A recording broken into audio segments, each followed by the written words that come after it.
यहाँ पर जो सेलिंग मैंने बोला था बैंक निफ्टी और निफ्टी के वीडियो में, उसके बाद यहाँ पर बाइंग शुरू हो चुका है और यही सही वक्त है हमारे लिए ट्रेड लेने के लिए बाइंग का। जैसे कि मैंने आपको बोला था कि हम यहाँ पे बाइंग करेंगे, ठीक है। तो हमने इस लेवल पे बाइंग कर ली, ठीक है। अब यहाँ पर हमारे लिए स्टॉप लॉस कहाँ पे बनेगा, तो स्टॉप लॉस बहुत लंबा बनेगा और इसलिए हम यहाँ पर टारगेट भी 1:1 ही रखेंगे, क्योंकि देर बहुत हो चुकी है दोस्तों। और ज़्यादा देर होने की वजह से काफ़ी वोलेटिलिटी कम हो जाती है इसमें शाम के वक्त। और अगर हमारे 1:1 टारगेट के आसपास ये आ जाता है तो हम उस वक्त सोचेंगे कि क्या हम यहाँ पर हमारा टारगेट लंबा भी कर सकते हैं। तो पहले तो हम यहाँ पे 1:1, तो ये जो है ना, ये प्रैक्टिस रिस्क रिवार्ड वाली प्रैक्टिस है दोस्तों, ठीक है। तो यहाँ पर अब हमने ट्रेड ले लिया है। यहाँ पर वीडियो ज़्यादा लंबा नहीं होना चाहिए, इसलिए इस क्लिप को यहीं पे रोकेंगे। लेकिन उससे पहले दोस्तों, मैं हूँ श्रीशर और आप सभी को स्वागत करता हूँ आपके अपने YouTube channel trade with attitude में, ठीक है।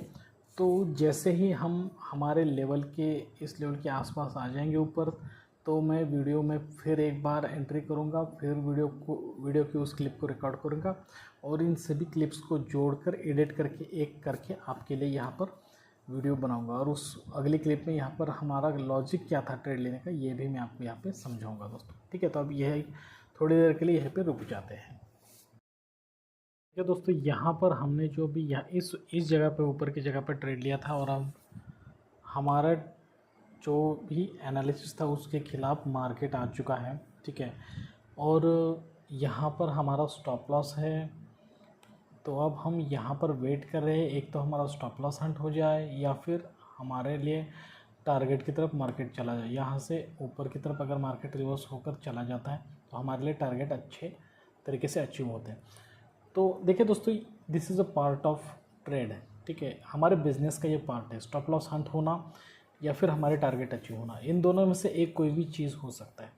अब यहाँ पर हमारा जो ट्रेड का जो लॉजिक था वो ये था कि प्राइस एक्शन के हिसाब से आज सुबह से मार्केट में देखो जो भी गिरावट आया था, ठीक है, सुबह से जो भी गिरावट आया था वो उसके बाद यहाँ पर बाइंग हुआ, ठीक है। और उसके बाद जो यहाँ पर आपको प्राइस एक्शन दिखाई दे रहा है वो क्या था, यहाँ पर सेलर आए थे, उनके स्टॉप लॉस बायर ने हंट कर दिए, फिर सेलर आए, फिर बायर ने स्टॉप लॉस हंट कर दिए। तो अब यहाँ पर सेलर आए हैं और अगर यहाँ पे ऊपर जाते हैं, मतलब सेलर के स्टॉप लॉस बायर हंट कर रहे हैं, तो अगर ऊपर चले जाते हैं तो यहाँ पर हमारा टारगेट अच्छा हो सकता है। ये हमारा लॉजिक था, ठीक है। और हमारे लिए डायरेक्शन भी जो हम सिलेक्ट करते हैं, डायरेक्शन कैसे सिलेक्ट करते हैं कि अगर पहले बहुत ज़्यादा सेलिंग हुआ है, देखिए यहाँ पर पहले बहुत ज़्यादा सेलिंग हुआ है मार्केट में, देखिए यहाँ से यहाँ, यहाँ से यहाँ, यहाँ से यहाँ सेलिंग ही हुआ है ना, तो बाइंग तो अभी शुरू हुआ है। तो अब ऑपरेटर के लिए स्टॉप लॉसेस जो बनेंगे वो सेलर वाले स्टॉप लॉसेस बन रहे हैं यहाँ पे, ठीक है। तो ऑपरेटर क्या करेगा कि ज़्यादा बाइंग करने की कोशिश करेगा। तो अब हमारे लिए तो यही इम्पॉर्टेंट चीज़ है कि हमें बाइंग साइड पे ट्रेड मिले, ठीक है। तो अब ऐसा होता है दोस्तों कि कभी कभी क्या होता है कि आपका एंट्री जो होता है वो जहाँ पे होता है वहीं से मार्केट नीचे आना शुरू हो जाता है। तो बस अभी यहाँ पर हमें देखना है कि क्या हमारा जो एंट्री हुआ है उस एंट्री थोड़ा जल्दबाजी में हुआ है या फिर बिल्कुल सही हुआ है, ठीक है। क्योंकि अगर हम में से हर कोई इंसान एकदम परफेक्ट एंट्री करना चाहे, मतलब हम में से हर कोई यही चाहता है कि मैं एंट्री करूं और मार्केट वहां से ऊपर की तरफ चला जाए, लेकिन ऐसा होता नहीं है दोस्तों, ठीक है।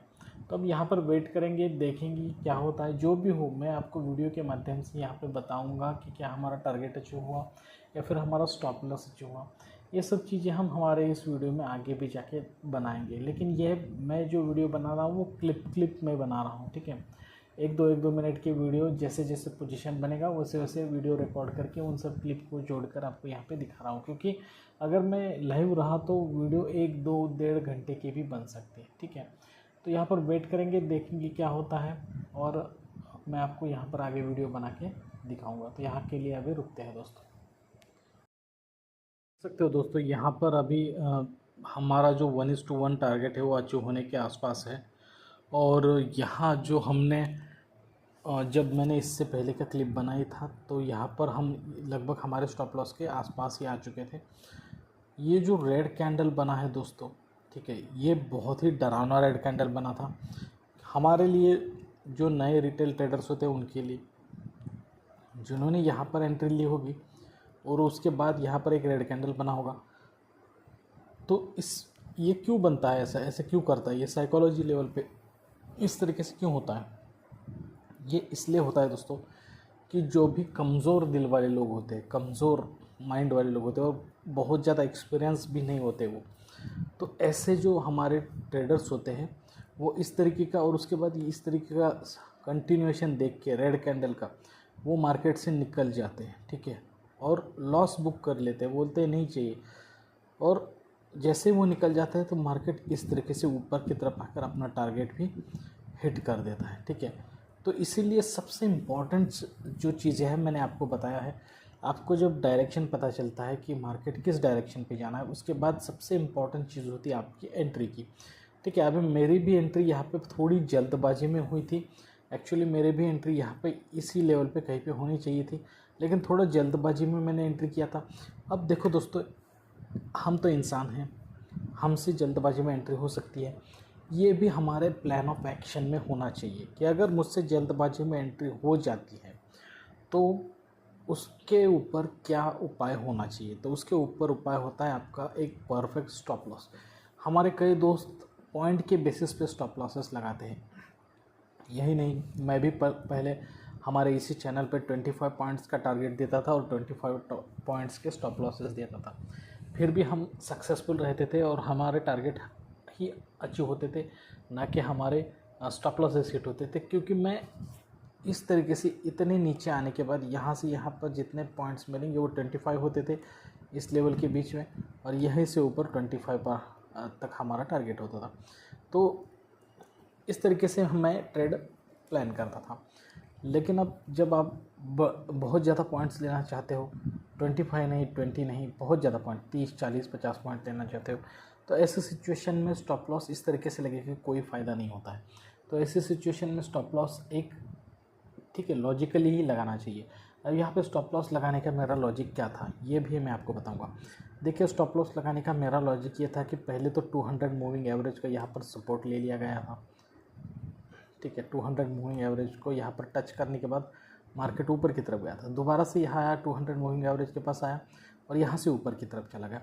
तो ये एक लेवल मेरे लिए काफ़ी इम्पोर्टेंट बनी, ठीक है। और उसके बाद यहाँ पर जो कैंडल्स बनी है ये, ठीक है, उनके जो, देखिए यहाँ पर ये वाली कैंडल है, उनके लो के आसपास, ठीक है, या फिर उसके नीचे तक मुझे स्टॉप लॉस लगाना था, तो मैंने यहाँ पर वो स्टॉप लॉस लगा दिया। अब देखिए दोस्तों, ये जो टारगेट है हमारा वो है 5913 पे हमने एंट्री की है और यहाँ पे ऊपर 5993, ठीक है। तो मतलब 80 पॉइंट्स तक हम ऊपर जाना चाहते हैं, 80 पॉइंट्स तक, ठीक है। तो 80 पॉइंट्स इंडेक्स में जाएंगे तो लगभग हमारे पॉइंट्स 40 से 50 पॉइंट हमें कहाँ पे मिल सकते हैं, या फिर उससे भी ज़्यादा हमारे कॉल और पुट के जो चार्ट है उसमें मिल सकते हैं, ठीक है। तो देखिए दोस्तों, अब यहाँ पर सेलिंग के कैंडल बन रहे हैं तो हम यहाँ पर वेट करेंगे और देखेंगे। अब इस क्लिप को यहीं पे स्टॉप करता हूँ। जैसे ही ये टारगेट का पास क्लिप आ जाएगी तो मैं आपके लिए वो क्लिप सेपरेटली बना दूँगा, ठीक है दोस्तों। यहाँ पर हम वेट करेंगे। देखिए दोस्तों, अब यहाँ पर हमारा टारगेट अचीव होने के लिए बस थोड़ा ही अंतर रह चुका है और यहाँ हमारा जो है ये है हमारा टारगेट। तो टारगेट का लाइन यहीं पे खींच लेते हैं, ठीक है। काफ़ी देर लगा आज टारगेट अचीव होने को। वोलेटिलिटी बहुत ही कम रहती है क्रूड ऑयल में, 6 से 8 बजे तक अच्छी वोलेटिलिटी रहती है और उसके बाद यहाँ पर बहुत ही वोलेटिलिटी कम रहती है। खास करके ये जो दो बड़ी ग्रीन कैंडल बनी उसके बाद यहाँ इस वक्त में लगभग आधा घंटा यहाँ पर बीत गया। तो अभी देखेंगे कि क्या ये भी टारगेट जल्द से जल्द यहाँ पे टच करता है या फिर नहीं करता। यहाँ पर आपको बताने वाली चीज़ है कि यहाँ पर बहुत सारे लोग ट्रैप कहाँ पे होते हैं, इस तरीके से जब पैटर्न्स बनाता है, ये देखो ये एक तरीके से एम पैटर्न बना है, ठीक है। तो एम पैटर्न जो होता है ना, यहाँ पे एम पैटर्न का जो लॉजिक है वो क्या है कि अगर इस तरीके से एम बनता है और मार्केट अगर यहाँ से नीचे आ रहा है तो इस लेवल के नीचे आते ही आपको सेल कर देना है, ठीक है। तो यहाँ से नीचे सेल करोगे तो मार्केट थोड़ा ऊपर आएगा, फिर यहाँ से सेलिंग ही देता जाएगा। ऐसा एम पैटर्न का लॉजिक है, ठीक है। तो ऑपरेटर क्या करते हैं कि उन्हें पता होता है कि यहाँ पे एम पैटर्न बन रहा है, ठीक है। तो उन्हें ये भी पता है कि इस लेवल के नीचे बहुत ज़्यादा सेलिंग होने वाली है। तो यहाँ पे जितने भी सेलर आएंगे उनको ट्रैप करके ऑपरेटर ऊपर की तरफ लेके जाता है और यहाँ पर आकर हमारा टारगेट अचीव कर देता है। बिल्कुल यही है ऑपरेटर्स का जो साइकोलॉजी है ना, कि स्टॉप लॉस हंटिंग वाला साइकोलॉजी है। और यहाँ पैटर्न सोचकर मैंने एंट्री नहीं लिया था, ठीक है। पैटर्न सोच के एंट्री नहीं लिया था। जो भी हमने वो 2 फार्मूलाज निकाले हैं कि पहले डायरेक्शन ढूंढो, अगर डायरेक्शन आपको अच्छे तरीके से सही सटीक तरीके से डायरेक्शन मिल जाती है तो उसके बाद एक प्रॉपर ऐसी जगह ढूंढो जहाँ से आप उस ट्रेड में एंट्री कर सकते हो, ठीक है। तो ये 2 चीज़ें अगर आपको आ जाती है तो आप इस ट्रेडिंग में बहुत ज़्यादा मास्टर कर लोगे। 80% से भी ज़्यादा आपकी एज रहेगी इसमें, ठीक है। 80% से भी ज़्यादा आप यहाँ पर फ़ायदा कमा सकोगे, ठीक है। तो दोस्तों अगर ये वीडियो आपको इन्फॉर्मेटिव लगा है, अच्छा लगा है, तो प्लीज़ हमारे चैनल को लाइक करना, शेयर करना, सब्सक्राइब करना। ज़्यादा से ज़्यादा अपने दोस्त रिश्तेदार के साथ हमारे चैनल को शेयर कीजिए। दोस्तों अभी के लिए यहाँ पे इस वीडियो को वाइंड अप करते हैं, क्योंकि बहुत ही वोलेटिलिटी नहीं, बहुत कम है इसमें और यहाँ पर इतना सा टारगेट रह चुका है। तो ये टारगेट अचीव हो भी जाएगा 101%। आप इसे अपने क्रूड ऑयल के चार्ट पर भी देख सकते हो, ठीक है। तो दोस्तों आज के लिए बस इतना ही। जल्दी इस तरीके के अच्छे और इन्फॉर्मेटिव वीडियो के साथ आप सभी से मुलाकात होगी। अभी तक अगर आपने हमारे चैनल को सब्सक्राइब नहीं किया है तो प्लीज़ हमारे चैनल को सब्सक्राइब कीजिए, लाइक कीजिए, शेयर कीजिए, ठीक है। जल्दी से जल्दी इस तरीके के अच्छे और इन्फॉर्मेटिव वीडियो के साथ आप सभी से मुलाकात होगी। तब तक के लिए दीजिए इजाज़त। Thank you very much, bye bye दोस्तों।